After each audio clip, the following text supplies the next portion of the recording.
ఈ జూలై 10 బుధవారం రోజున నటి వరలక్ష్మి శరత్ కుమార్ వివాహం జరిగింది. థాయిలాండ్లో జరిగిన ఈ పెళ్లికి ఫ్యామిలీ మరియు అతి కొద్దిమంది సన్నిహితులు మాత్రమే అటెండ్ అయి నూతన వధువులకు బెస్ట్ విషెస్ను తెలియజేశారు. వరలక్ష్మి భర్త పేరు నికోలై సచ్దేవ్. ప్రస్తుతం సచ్దేవ్ గ్యాలరిస్ట్గా వర్క్ చేస్తున్నారు.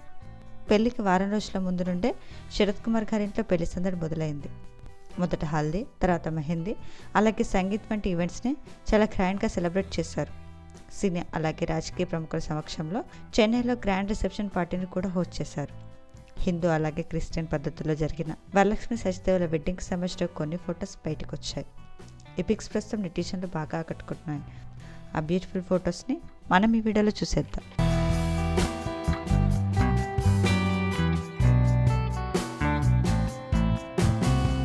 ఈ వీడియో నచ్చితే లైక్ చేసి ఇలాంటి మరిన్ని లేటెస్ట్ అప్డేట్స్ కోసం ప్రైమ్ తెలుగు ఛానల్ని సబ్స్క్రైబ్ చేసుకొని బెల్ ఐకాన్ని క్లిక్ చేయండి.